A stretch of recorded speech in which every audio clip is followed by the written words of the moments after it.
Shalom, my brothers and sisters, who are in the body of Yahushua HaMashyach, who is called the bride of the Messiah. And shalom, shalom to the scattered Hebrew Israelites who are throughout the four corners of the earth, who is called the bride of Yahuwah.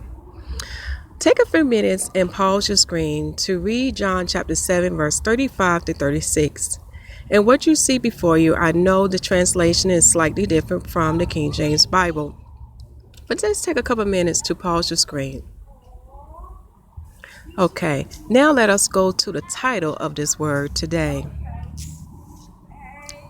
Now the title of this word is, and I'm waiting for my screen to pop up. Just give it a couple minutes. The title of this word is Israelites and Gentiles. The dispersed, known as Israelites/Jews, among the Gentiles/Greeks. Now, when you read this title, you will get more insight on why I had you to read John chapter 7, verse 35 to 36.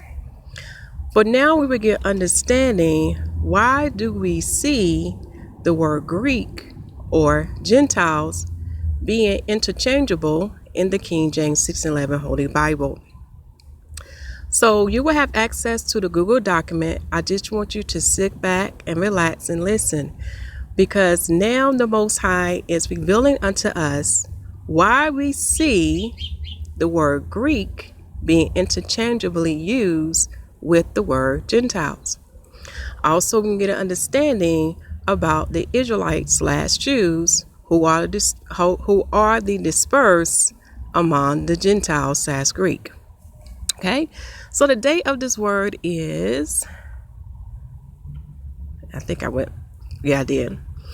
It's October the 15th, 2017 AD. And now this is on Satan's calendar, known as the Gregorian calendar. And this calendar fulfills Daniel's chapter 7 prophecy. And the day of the heathen is Sunday. And the phase of this day is during daylight. But on the Most High calendar, which consists of the sun, the moon, and Mazzaroth, which is known as the 12-star constellation, it falls on the 7th month and 24th day. And the Most High day begins from sundown to sundown, which starts on October the 14th and ended on October the 15th. Okay? Now, forgive me, I am outside again, so you may hear a lot of background noise. But I'm hoping that you can hear everything I say in this video clearly. Okay, now we're going to say the best for last. Usually I give the announcements, but we're going to do that towards the end of the video. However, I do want us to remember Brother Alayasha and his family. Also, this sister here, who is the mother of India Kager. And Sister Catherine, who is the aunt of Timothy Davis. Please remember them and their testimony. And their stories is a small representation of the afflictions of the Negroes. For we are truly bearing the affliction of Zion. Yes, we are truly living under the curses of Deuteronomy chapter 28 and Leviticus chapter 26. For we are the children of Israel. So now let us begin.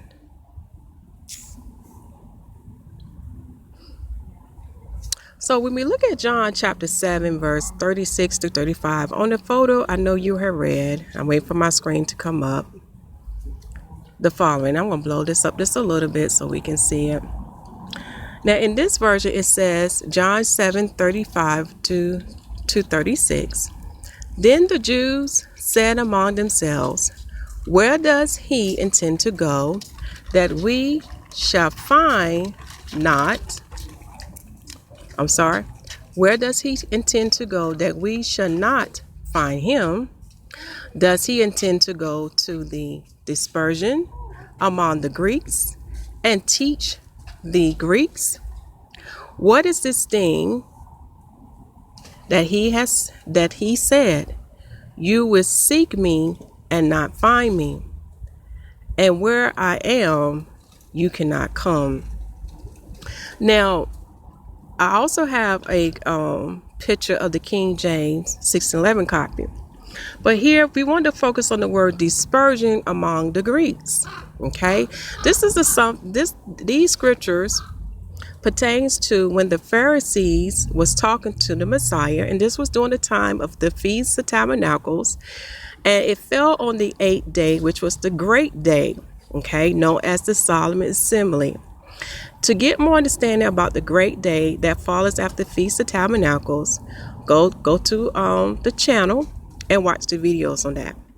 But we want to look at this verse here, John chapter 7, verse 35 to 36, to get understanding about whom is the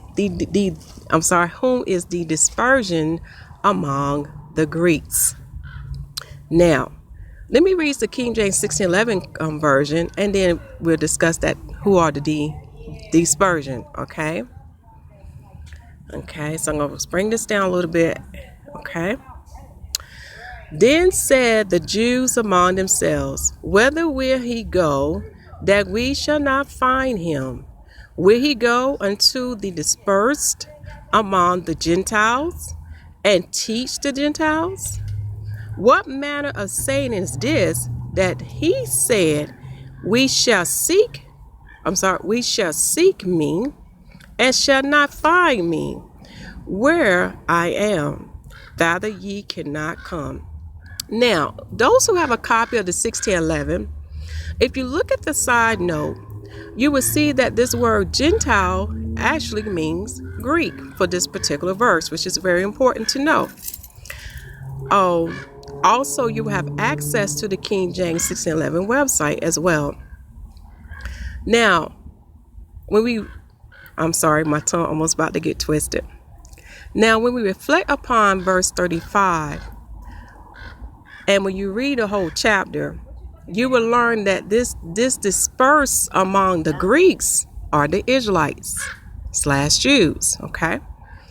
Now, this is where this comes very important. This is why you have to read the whole volume of the book. And this is why it's so important. This is why it's so important to have access or to have a copy of the King James 1611, because there's many biblical prophecies in the Old Testament, in the Apocrypha, and in the New Testament that would give you understanding about the dispersed among the Greeks. Okay?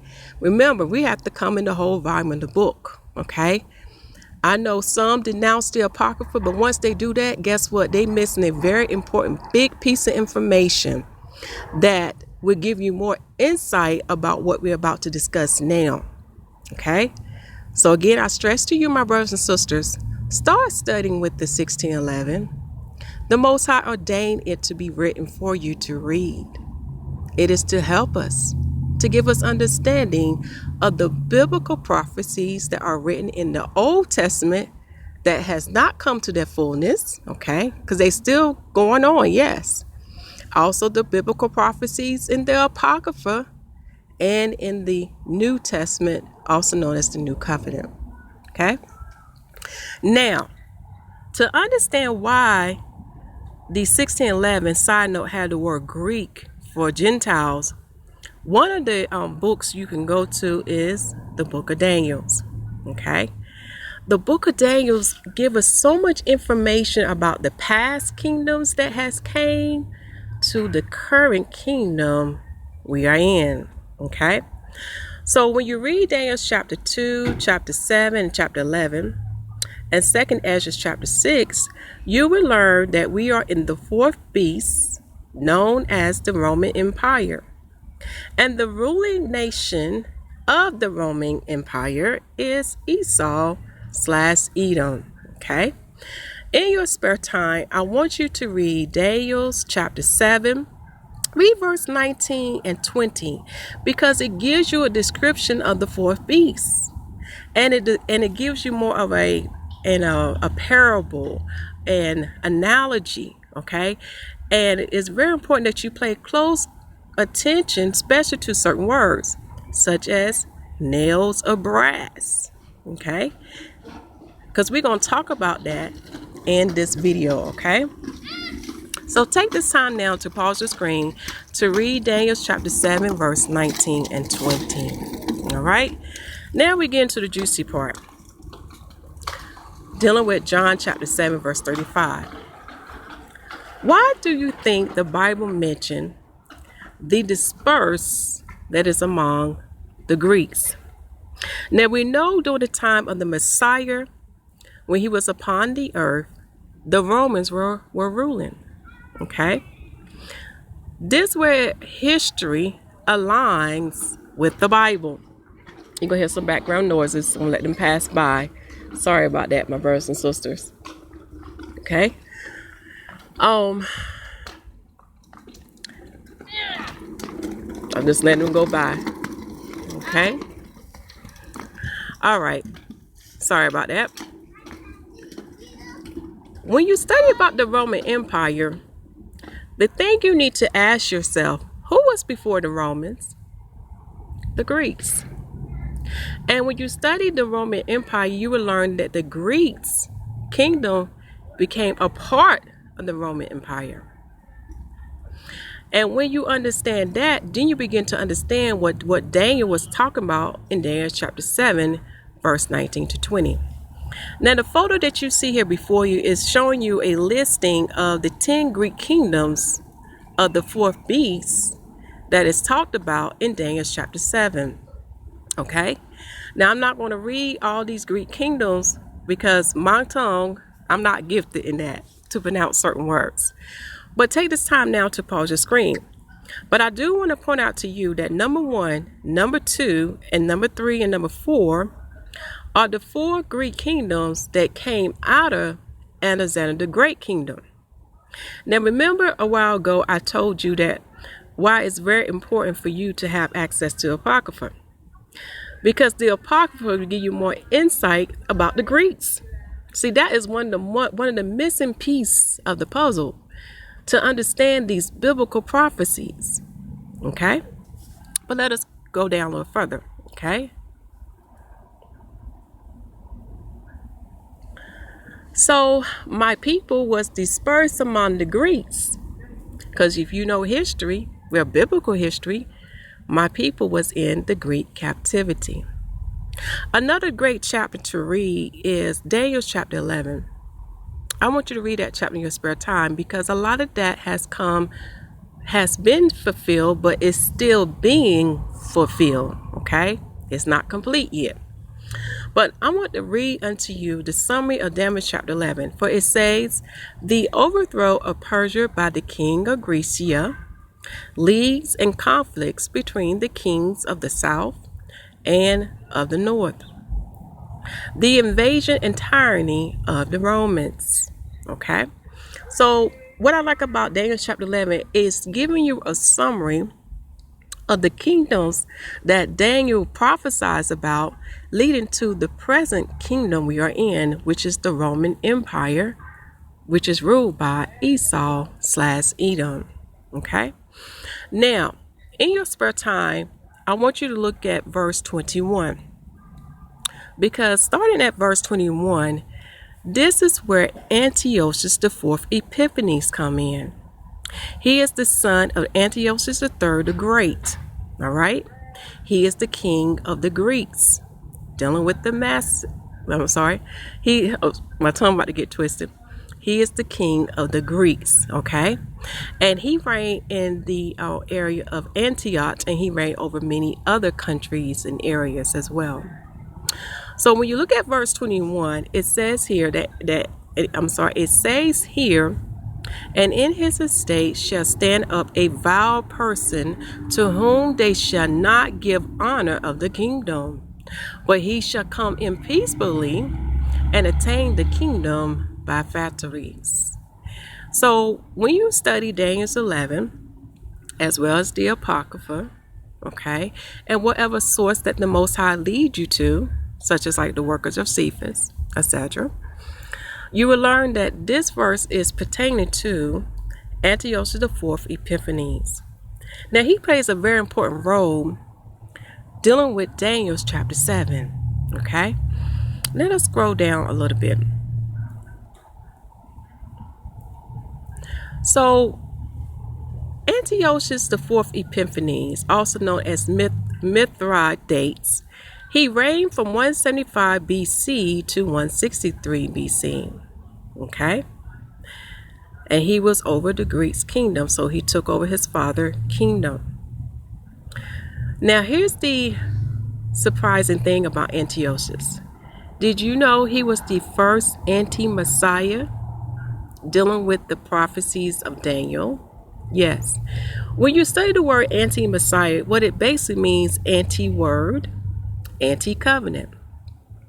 For the Apocrypha will reveal unto you how he kept my people from worshiping and serving Yahuwah. This is where we get the Greek word called Hellenize.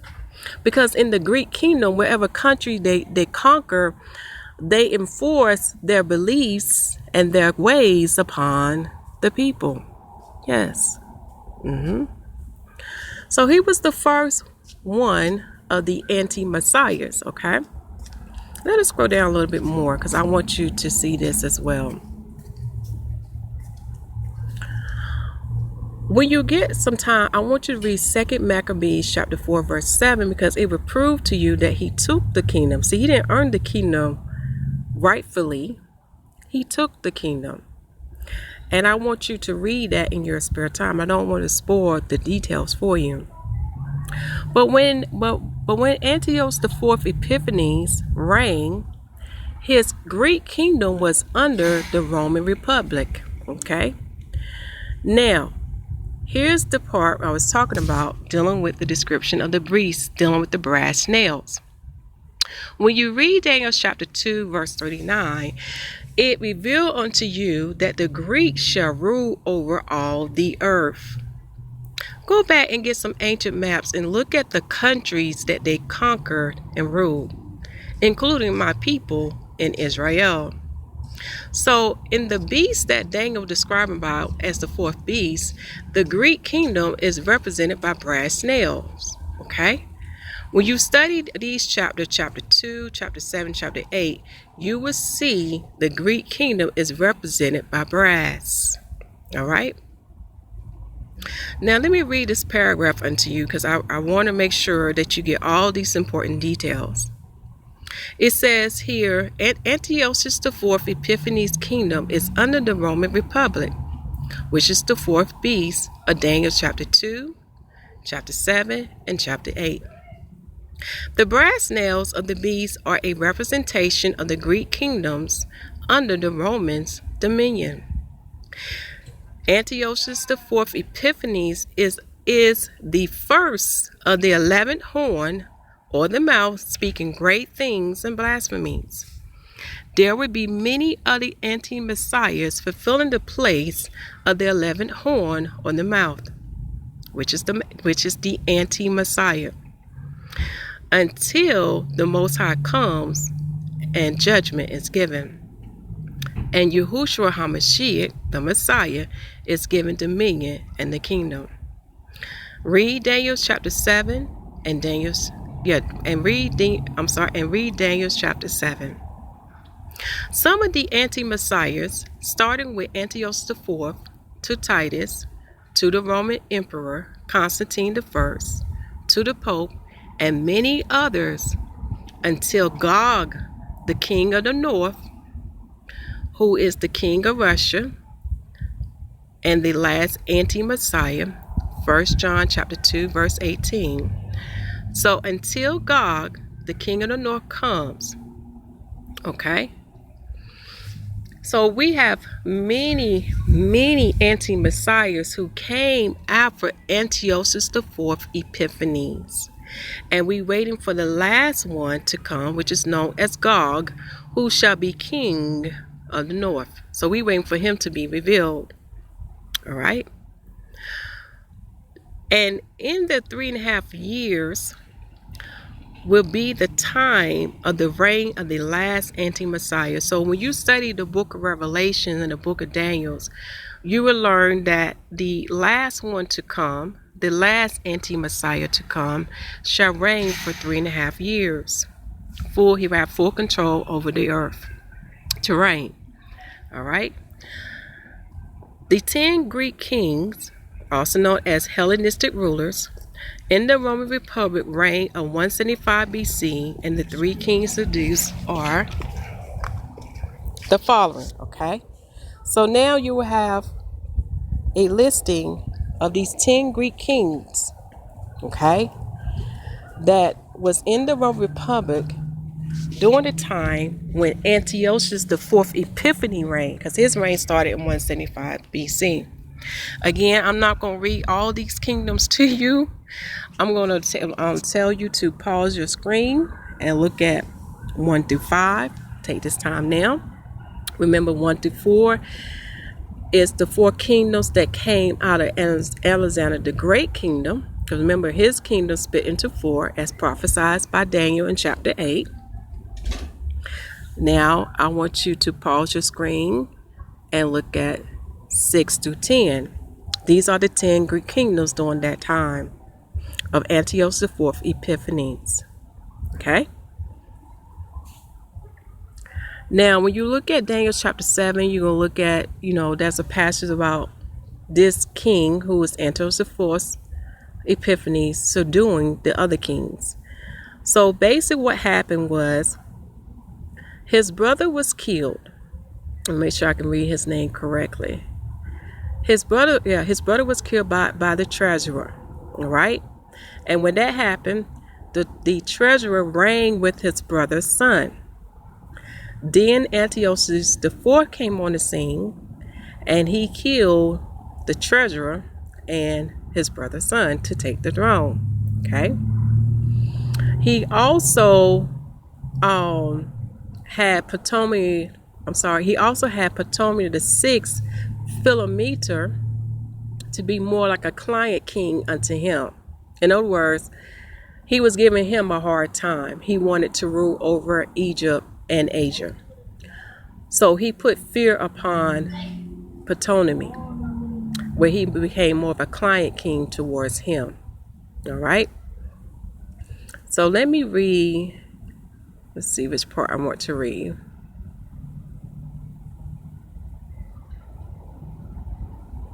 Okay. So this is how Antiochus IV Epiphanes fulfilled the prophecy in Daniel chapter 7 of subduing those kings when he reigned. Okay.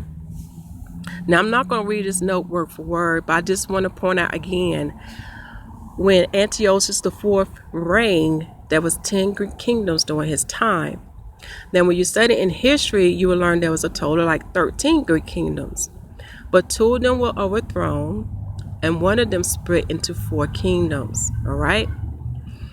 And when you take this time now to pause your screen, you will see these other 2 kingdoms that's underlined, that they had ended way before 175 BC. So they wasn't around during the time of Antiochus IV. Okay.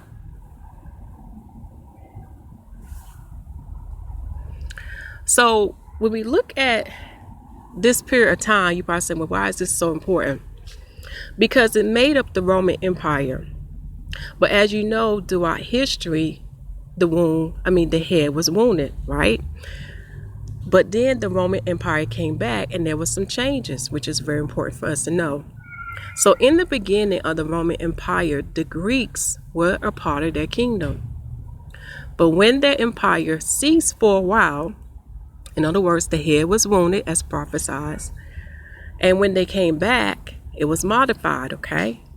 So instead of having the 10 Greek kingdoms, they had today, which is the United Nations. So I'm going to read this part for you word for word. The 10 kingdoms of the restored fourth beast in Revelation chapter 13 and 2nd Esdras chapter 12 verse 18 was in reference to United Nations, or the EU/EEC. Okay, remember this is the Europeans United Nation, okay, which are the following that made up of the UN: Belgium, Denmark, France, Italy, Luxembourg, Netherlands, Greece, Ireland, England, and West Germany. Now these lists is based on the resources that I had researched at the time, but this is what I have that makes up the European Union. or also known as the United Nations. Okay, again, nothing has changed. It may has a different outlook, but it's still the same empire, which is the Roman Empire. It is still ruled by Esau/Edom, and the Gentile nations have joined themselves unto him, and the sons of Japheth is also along with them.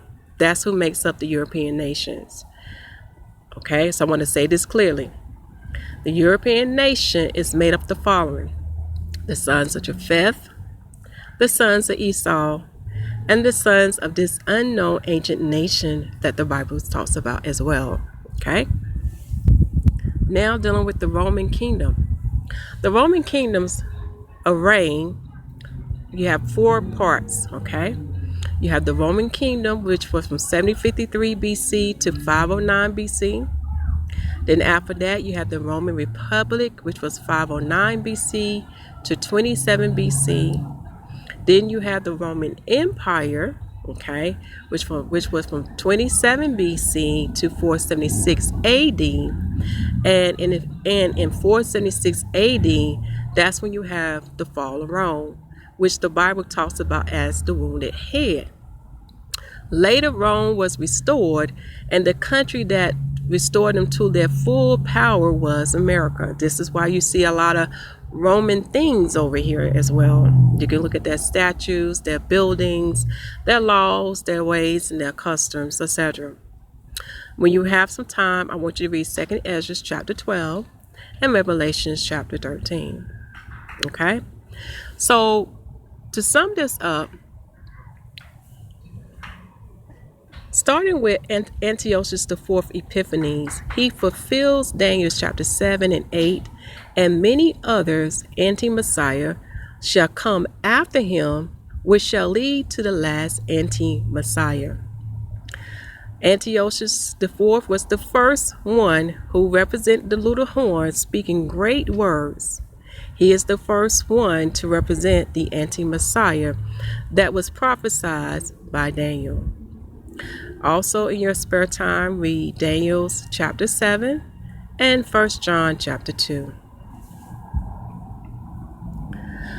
Again, you will have access to this Google document and the resources that was used to give you this information. So now let's get to the other area, because the next thing you probably have a question about are the Grecians, okay?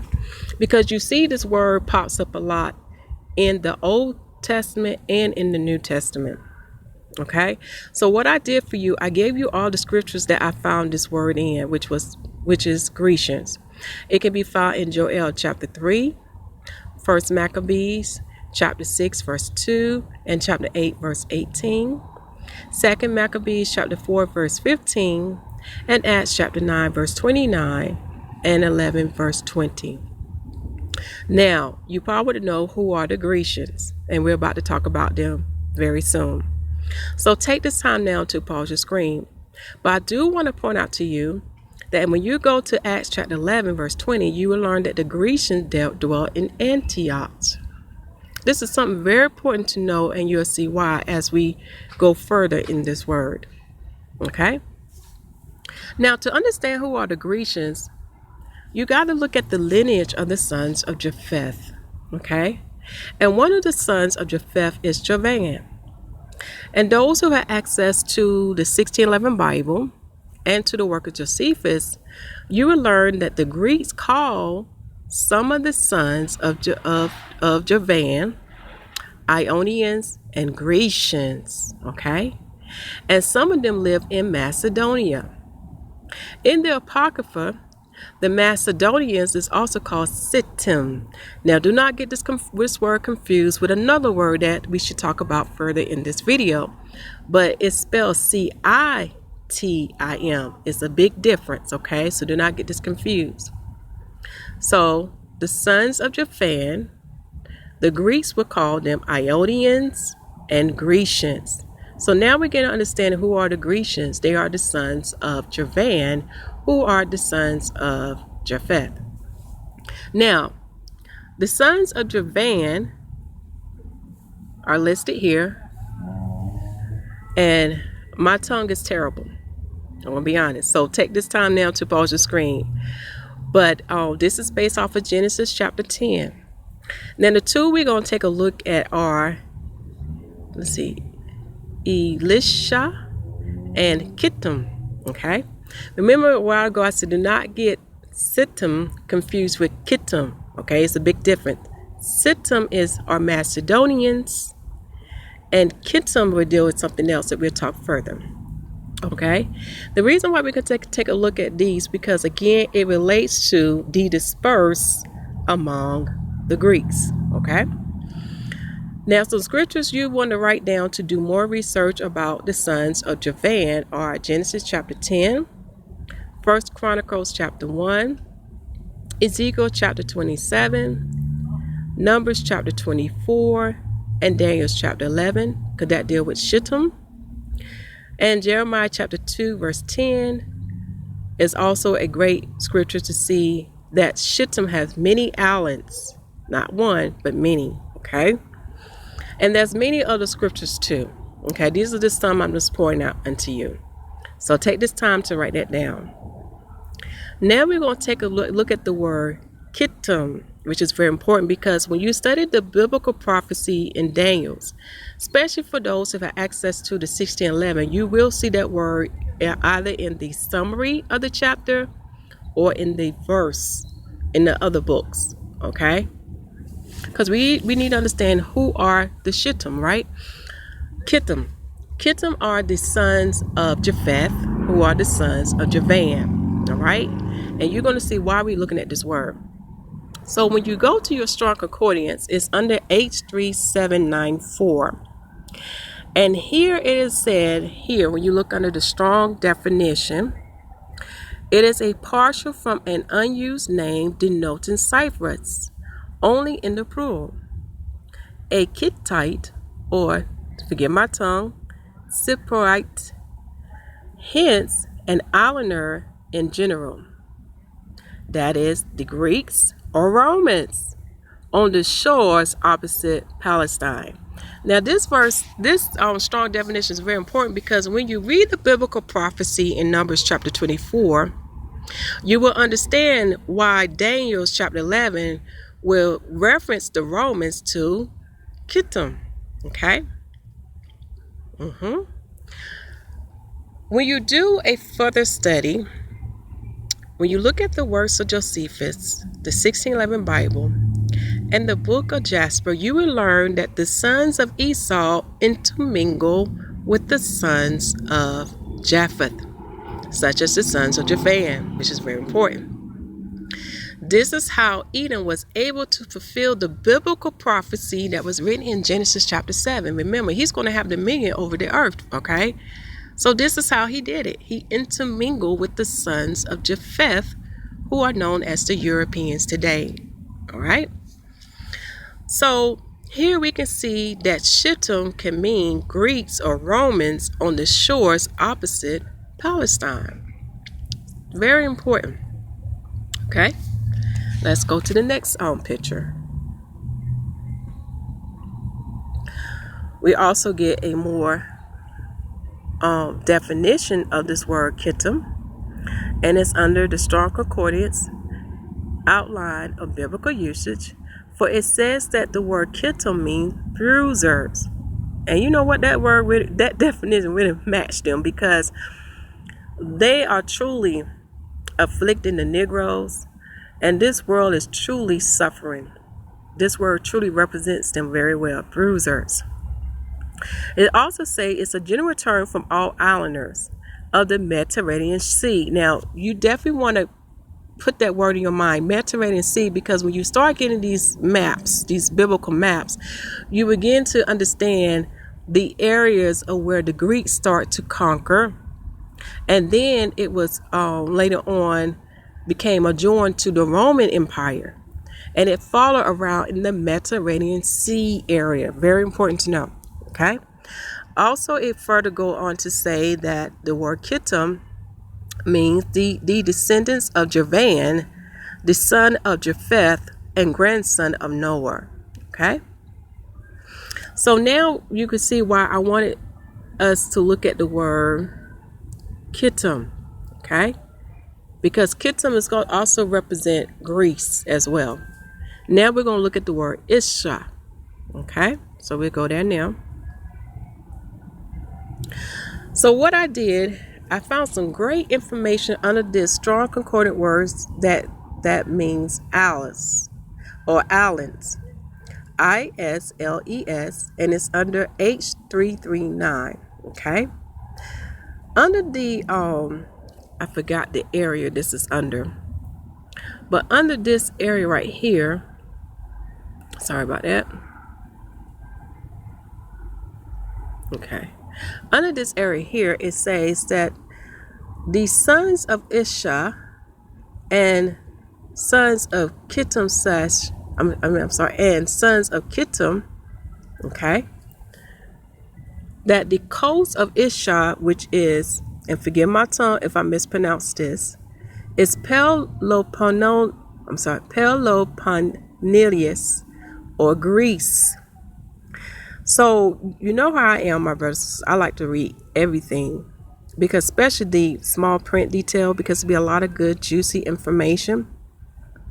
So besides the strong concordance that's deal with Kittim in H3794, when I went to Owls under H339, it gave me more insight about who made up Greece or who made up Macedonia. All right, so we know it's from the sons of Javan, who are the sons of Isha and the sons of Kittim, which is very important. Okay, so again, you will have access to this Google document where you can come to these photos so you can get the meaning. And I also put the definition of IE so you can understand how that word is used in grammar, to know that when you see it, it's saying it indicates that an explanation or paraphrase is about to follow. Okay, or in other words, that's what it means, that is.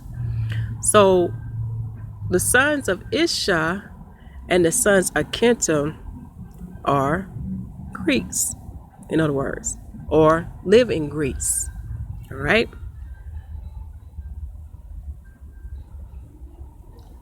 Also, I have a photo that came from H3794. For the name Kittim involves the islands and coasts of the Mediterranean Sea, such as the northern Greece and the islands and shores of the Aegean Sea. Okay, so again, I'm just confirming to you who made up the people who dwell in Greece or in Macedonia, and they are the sons of Javan, who are Kittim and Isha. And you also would know that the sons of Esau joined them as well. Okay.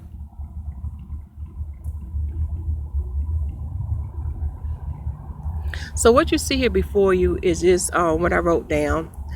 When you go to Jasper chapter 10, it will also confirm to you that the sons of Javan dwell in Macedonia. Okay. And basically, to sum all this up, that the Grecians are a part of the Greek kingdom that was under the reign of Alexander the Great, who was king of Grecia. Okay. And also in this same book, it will reveal unto you that the sons of Esau mingle with the sons of Japheth, who are Kittim/Chittim. Something very interesting to know. So I know that part was maybe a little bit boring to you, but I had to give you that information to confirm unto you who are the inhabitants of Greece, okay? Because again, it's going to relate back to John chapter 7. Now this brings us to the work of Josephus. What I did, you have access to the link in the Google document, and you want to go to Antiquities, book 1, and you want to read chapter 5 and chapter 6. Okay, now I will read this word for word because this is some shocking information about the Greeks. This is things that many people do not know, and it's going to give us some understanding why the names of the nations we see today are different from what's in the Bible. Okay, so let us start reading this. This is chapter 5 of book 1 in the Works of Antiquities by Josephus. After what manner the prosperity of Noah sent out colonies and inhabit the whole earth. After this, they were dispersed abroad on account of their languages, and went out by colonies everywhere. And each colony took possession of that land which they light upon, and unto which Yah led them, so that the whole continent was filled with them, both the inland and the maritime countries. There were some also who passed over the sea in ships and inhabit the islands. And some of those nations do still retain the dominations which was given them by their first founders, but some have lost them also, and some have only omitted certain changes in them, that they might be that they might be the more intelligible to the inhabitants. So here we can see that the sons of Noah, that the sons of Noah did spread out, and they dwelt in the land that the Most High gave unto them. It also gave us some more important information about these different tribes, nations, how some did retain their dominions, but some lost their dominions. I want to make sure I read this right. Yeah. Yes, some retained their countries, their land, but some lost their countries and land. Okay. And then there were some other changes as well. But now we get into the juicy part dealing with the Greeks. So you definitely want to listen to this. And they were the Greeks. Okay. So the Greeks thought they was very smart. They thought they was very intelligent. Okay. And they were the Greeks who became the authors of such mutations. So they was the one making changes. For when in after ages they grew potent, they claimed to themselves the glory of antiquity, giving names to the nations that sound well in Greek, that they might be better understood among themselves, and setting agreeable forms of government over them, as if they were a people derived from themselves. So as you can see, the Greeks were putting themselves on a pedestal. They thought they was more intelligent, smarter. So they began giving names to the nations, but in the Greek tongue. Do you see their arrogance and their pride? But again, it fulfilled what Daniel was talking about in Daniel chapter 2, because they would be the nation that shall rule over the whole earth. Okay, which brings us to 1 Maccabees chapter 1 verse 10, because now we'll get some insight about Antiochus the king. Okay, Antiochus IV Epiphanes.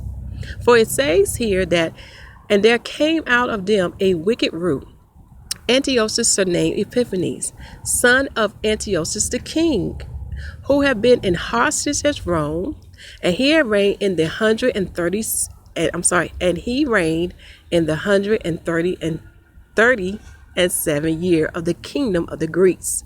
Now, this verse is giving us dates. So when you are able to convert these dates, you will see it does line up with history. So if history lines up with the Bible, then the word of the Most High is true. See, with the Holy Spirit, with the Comforter Spirit, He shall lead you to all truth. He shall lead you to the sources that gives the truth, and that truth shall line up with the Bible. But let us continue. So in this verse, it says that Antiochus IV Epiphanes, who was the son of Antiochus III the Great, he became king in the 137th year of the kingdom of the Greeks. And when you convert that, you get 175 BC. Now, the reason why I point out these dates, because you will learn that the Greeks was not an old nation of people.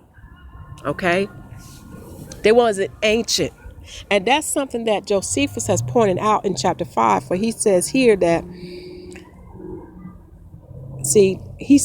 the Greeks claim to themselves the glory of antiquity, and that, let me see what this other part.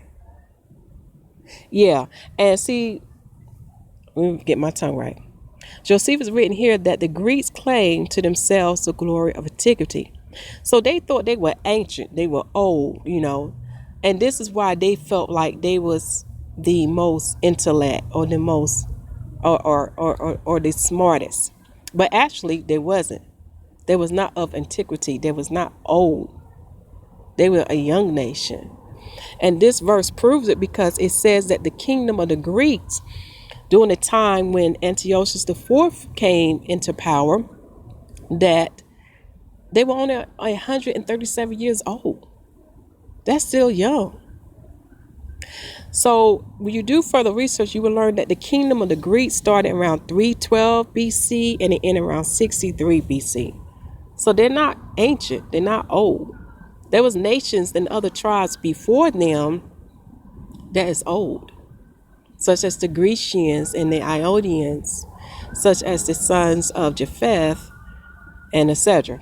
Do you see where I'm going with this now? Okay, which now shall lead us to chapter 6, because what I want to bring out to you is that I'm not going to read this whole word for word, but I want you to take some time to read chapter 6, because it talks about how every nation was dominated from their first inhabitants. So it's giving you some ancient information before the Greeks went about starting changing people names. And what I like about this chapter, it gives you not only their original names, but it also gives you the names that the Greeks gave unto them. For example, you may not know this, but the word Scythians in the New Testament actually relates to the sons of Magog. Okay, that's who they are. And today we call them the Russians. But what I want to point out to you in this chapter 6 is that here's the proof that the sons of Japhan were called Ionians and were referenced as Ionian and all the Grecians. So take this time now to pause your screen. I'm going to read this short sentence to you. Now as to Javan and Magdi, the sons of Japheth, from Magdi came the Madians, who are called Medes by the Greeks. Okay, so Magdi were called Medes by the Greeks. But from Javan, Ionian, and all the Grecians are derived. So those who have a copy of the work of Josephus, I do want to point out to you that my comma, I didn't see a comma after Ionians. I just have Ionians and all the Grecians.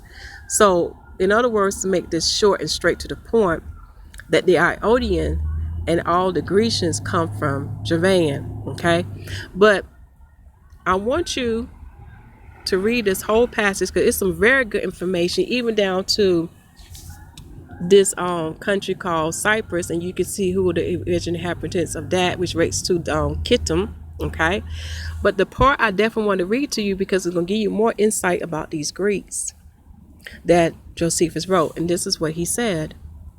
Now when I have premised somewhat which pertains to Greeks do not know, I will return and explain what I have omitted. For such names are pronounced here after the manner of the Greeks, to please my readers. For my own country language does not so pronounce them. But the names in all cases are of one and the same ending.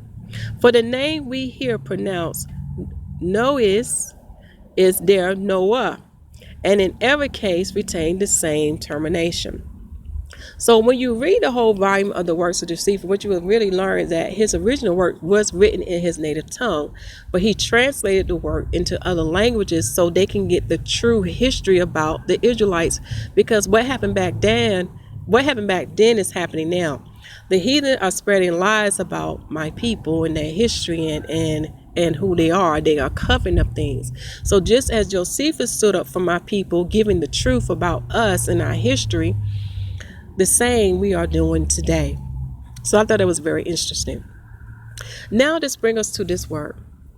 So reflecting back on John 7, verse 35, the dispersed, who are Israelites and Gentiles, who are Israelites / Jews, sorry about that, who are among the Greeks. Okay, the Greeks and the Romans go hand in hand, And today we can see a lot of the Greeks' terms, custom, and ways are still being used and reflected in the Roman Empire. And another word you want to take a look at is barbarians. And this is why. When you go to the Strong Concordance G915, you will see that this word barbarians means a foreigner, such as a foreigner who is a non-Greek. Now this is very important because again, remember, this was in the New Covenant. This word mentioned barbarian. Okay? And this was during the time of the Roman Empire. But the Greeks was a part of the Roman Empire. So you probably wonder, why would the emphasis about the word Greek be so important during that time with the word barbarian?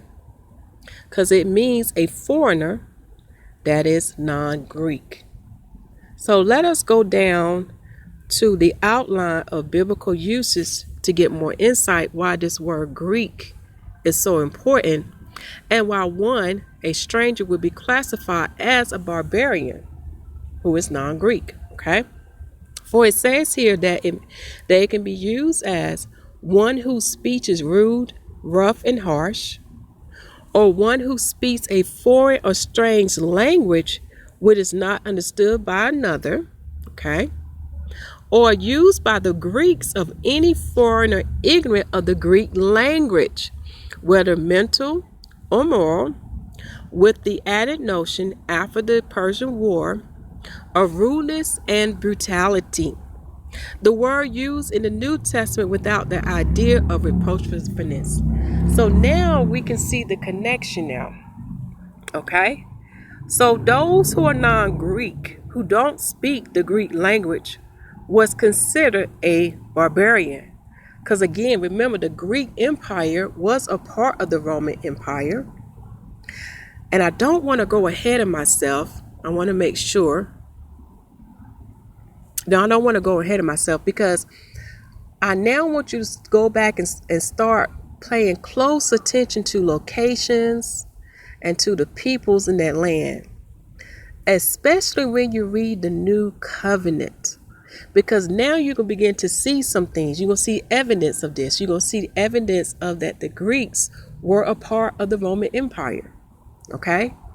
But I don't want to jump ahead of myself. Let's go to the next era. So now that we can see this being fulfilled, we can see evidence of this still today. Because the Roman Empire still has some of the Greek ways and customs, such as this Greek word that's still being used today. And here's the proof. We are in the Roman Empire, the fourth beast and kingdom of Esau/Edom. And the Greek word that's being used today is okumene, G3725.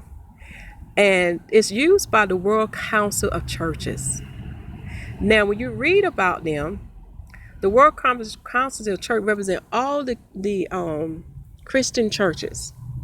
Now, when you go to Wikipedia, it would say that the Roman Catholic Church has no rulership in that. But when you read the whole website, you will learn that they still have a hand. They have a hand in it. I'm telling y'all, they have a hand. And now remember, it would say that they're not a member, but they have a hand.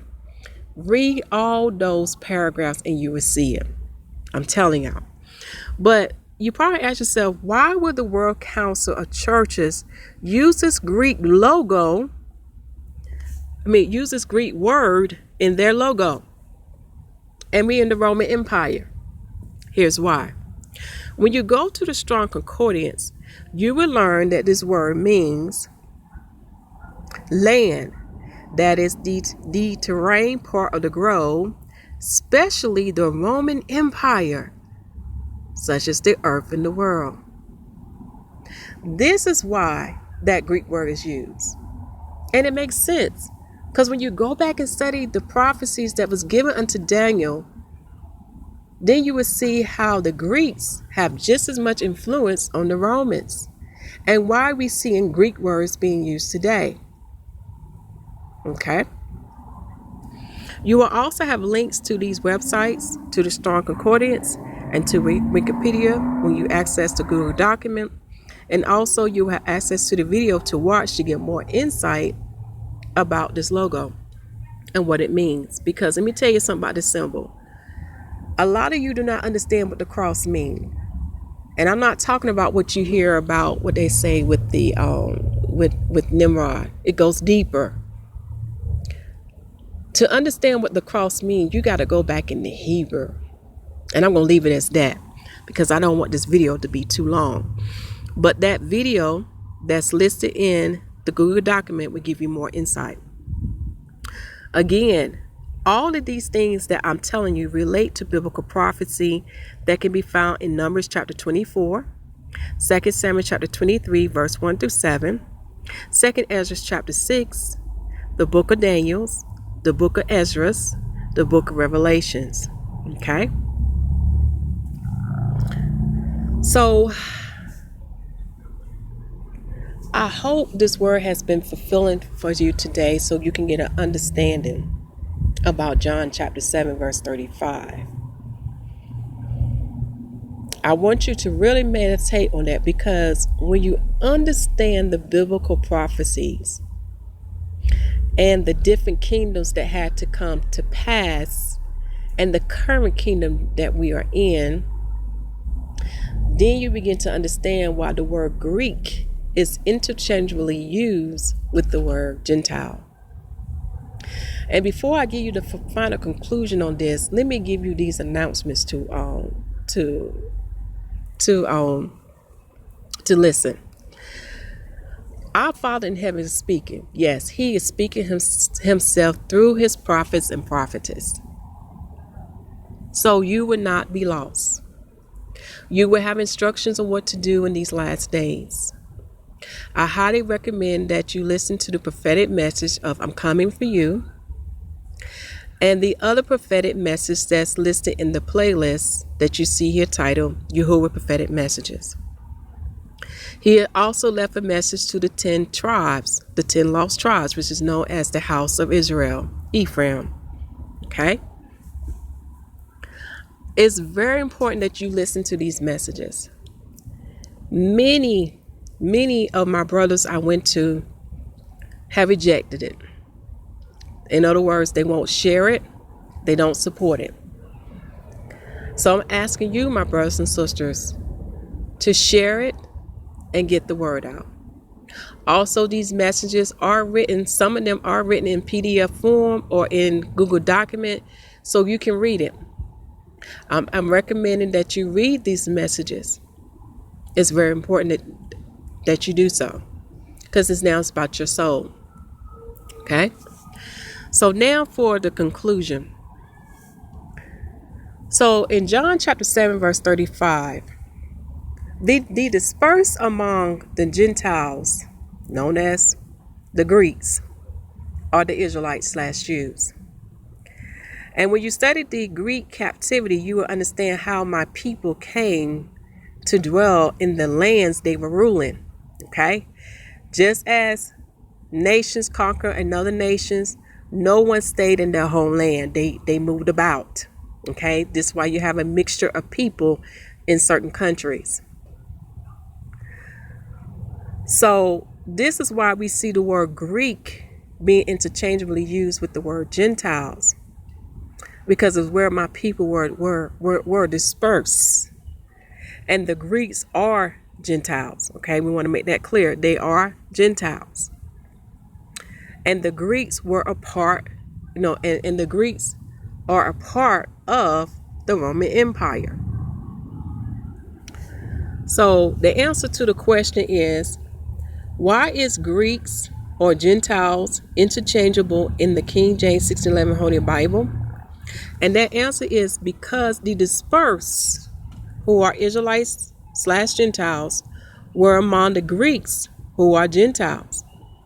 And I want to clarify to you that the Gentiles I'm talking about are Greeks and non-Hebrew Israelites. And my people in their dwellings built synagogues. Go back and read the book of Acts. You will see this. Wherever my people were dispersed, they did build synagogues. Even the work of Josephus will prove that unto you. In the Greek kingdom, such as Alexandria, I know they built a synagogue there.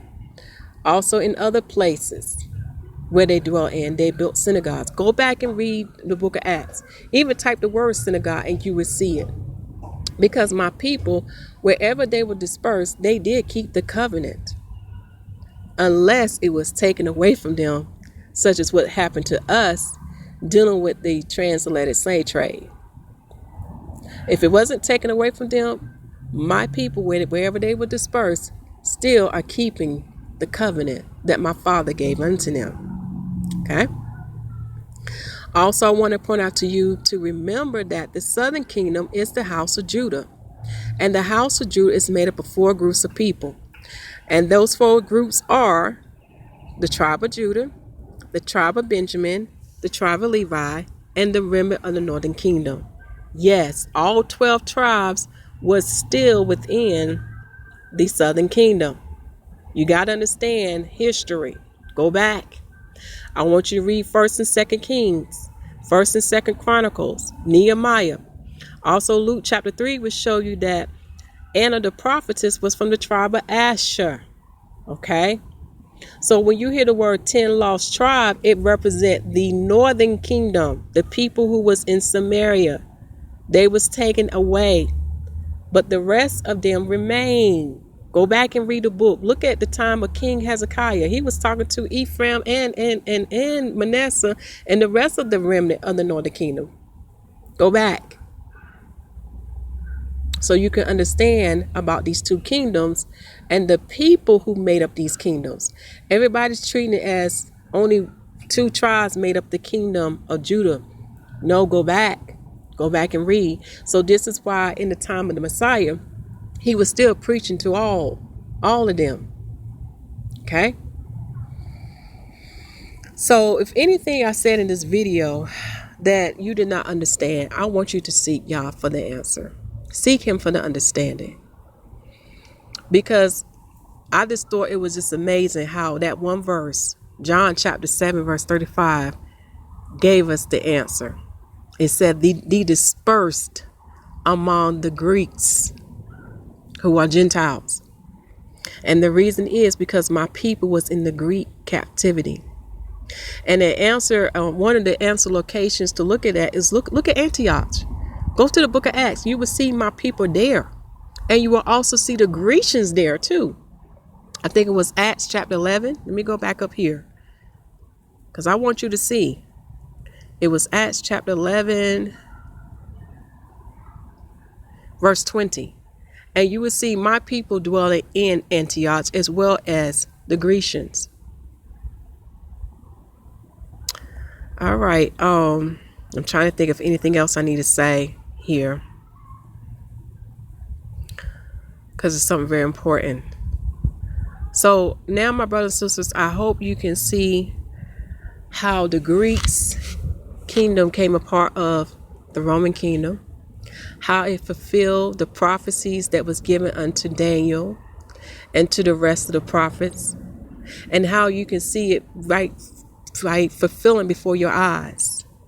I hope you understand why the Roman Empire is using the Greek terms, because even during the ancient time, they thought highly of the Greek language, because a Greek felt like you didn't know their language, you was considered a barbarian.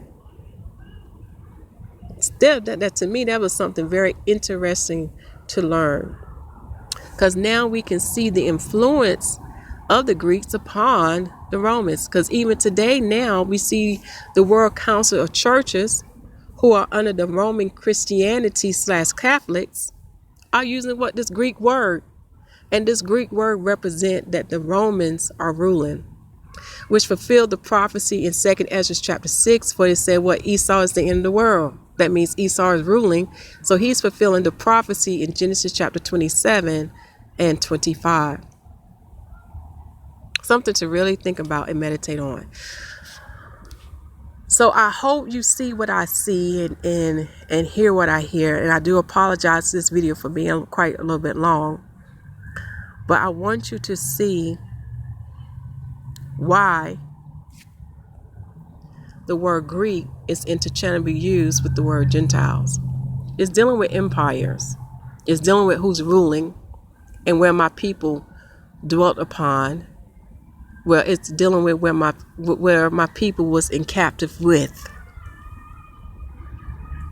Okay? Let us close out in prayer. In the name of Yahushua HaMashyach, I pray that this word will go forth. I pray that your truth will go forth, Father. I pray that my people will understand John chapter 7, the whole chapter, and also understand the dispersed or the Israelites / Jews who were among the Greeks. I pray that they understand why the word Greek is interchangeably used with the word Gentile. But most importantly, Father, I pray that they seek you for salvation. I pray that they follow the instructions of the Messiah. For we are in the last days, and it's not going to be long. For your Son is coming back to redeem us out of the land of our captivities. So I pray that my brothers and sisters are ready. I pray that they continue to watch and pray. And I pray that, most importantly, Father, that your will be done.